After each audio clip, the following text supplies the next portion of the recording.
गावातले लोक इतके वेडे म्हणे, कोणावर मी विश्वास ठेवते. त्या जगमित्र नागाला काहीतरी जादू टोना येतोय म्हणे आणि सगळे लोक त्यांनी बोलवले तर. आणि मग त्या सरकारी अधिकाऱ्याने तो मुळातच जातवंत होता आणि हा भजन करतोय, हे साधना करतोय, हे त्याला कधीच आवडणार नाही. मग त्यांनी पण एवढा त्रास द्यायला सुरुवात केली जगमित्र नागांना. प्रत्येक गोष्टी त्रास द्यायचा. पण यांना त्याचं संतांना सुख दुःखे समय कृत्वा लाभ आला हो जाया जो. त्यांना दुःख आलं काय, सुख आलं काय, लाभ झाला काय, हानी झाली काय, त्यांना त्याच्यामध्ये काहीच वाटत नव्हतं.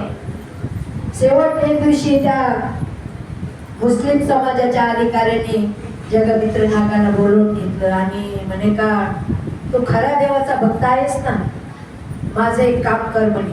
तू जर माझं काम केलं नाहीस ना तर तुला जी इनामामध्ये जमीन मिळालेली ती जमीन मी परत घेईल म्हणे. जगमित्र नागा म्हणे, का त्या जमिनीचं जाऊ द्या काही नाही, एक तुमची सेवा म्हणून तुमचं काय काम आहे सांगा म्हणे, मला मी करेन म्हणे, प्रयत्न करेन म्हणे. ते म्हणे, माझ्या मुलाचं लग्न आहे आणि आमच्यामध्ये लग्नात आमचं देऊळ जे असतं ना ते वाघावर असतं म्हणे, मला तो वाघ आणून दे. वाघ आणून दे म्हटल्याच्या नंतर जे बाजूबाजूला लोक होते ते असे खूप म्हणजे दुःखी झाले. म्हणे, हा अधिकारी काय वेळा आहे का म्हणे, वाघ आणणं म्हणजे काय कुत्र मांजर आणायचंय का म्हणे. नाही म्हणे, मला वाघच पाहिजे. जगमित्र नागा म्हणे, काहीच हरकत नाही, तुम्हाला वाघच पाहिजे ना, मी वाघ आणून देतो. आणि ते जंगलाच्या दिशेने चालले.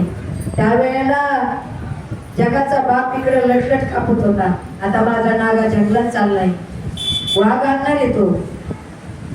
भगवंताने रूप बदललं आणि त्या रस्त्यात जाऊन उभा राहिले आणि बोलतायत म्हणे, अरे नागा वेडायस का तू, तू वाघ आणायला निघलास, तो वाघ तुला खाणार नाही का. आत्मविश्वास काय असतो. त्या नागाने काय बोलावं, कसं काय वाघ मला खाईन म्हणे, माझा देव मला कसा काय वाघाच्या तोंडात देईल.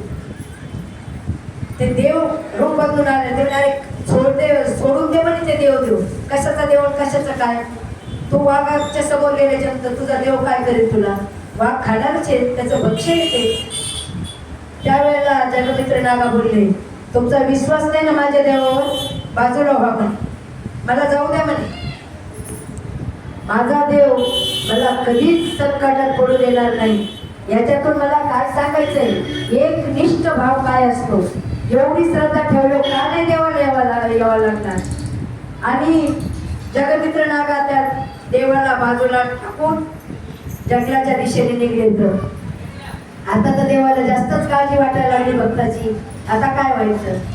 पुन्हा भगवंतानी वाघाचं रूप घेतलं आणि पुन्हा पुढे रस्त्यावर जाऊन उभं राहिला. पुढे जाऊन उभं राहिलं. स्त्रियांची काय चित्तशुद्ध तरी शत्रुमित्र होतील, व्याघ्रण खाती सर्पतया.